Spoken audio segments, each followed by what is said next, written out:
The Disappearing Boy is the fourth feature film from writer-director mentor Noam Kroll, shot with no budget and no crew over the course of a year. It's the story of a disgraced tech exec and his estranged ex-wife who reunite a year after their kid's disappearance in one last desperate attempt to find them.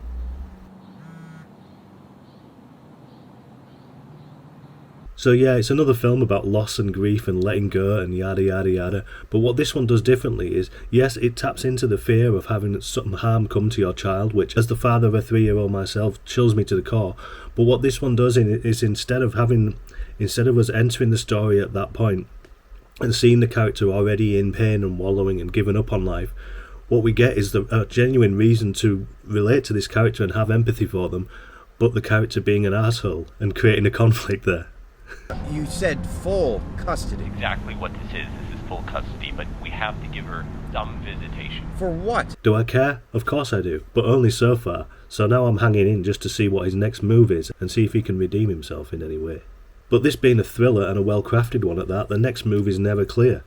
Like I said, we see the kid disappear and then we come back sometime later expecting this guy to be in grief and wallowing and not doing much with his life, but what we find is something very different, and these new characters and all this other information that's yet to unfurl.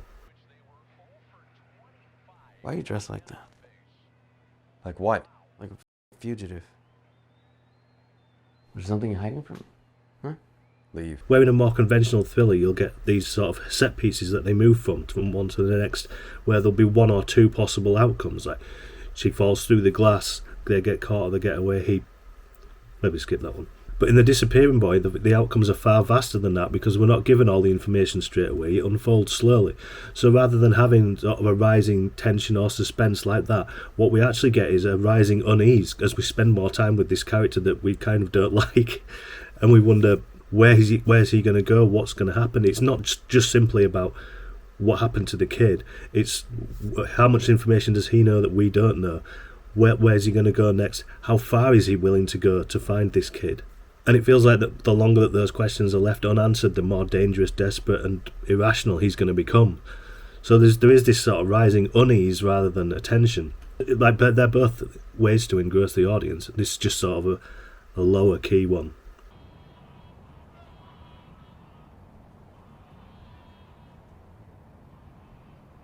It's a different approach, and it works for several reasons. One, casting.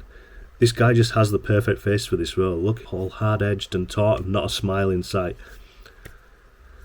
Two, the aspect ratio of 4:3. It makes us feel trapped in there with this guy that we don't particularly like, but who we do want to see some catharsis or resolution with.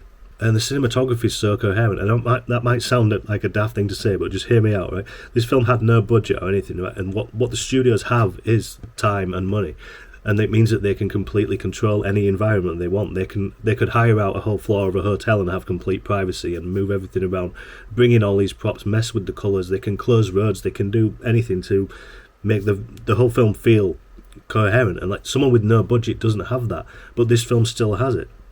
And I get the film is generally like beigey earth tones and stuff, which are probably quite, it's probably not that hard to find places like that. But it's the thought that's gone into specifically finding everything that'll fit that colour palette to give the film a fuller feel. Like, that sort of effort that comes across on screen, it sets you at ease as a viewer. You feel comfortable knowing that the filmmaker knows what they're doing. Or uncomfortable, if that's the way that they want to make you feel. But by the end of this film, actually, I felt overwhelmed by emotions, and I wasn't expecting that.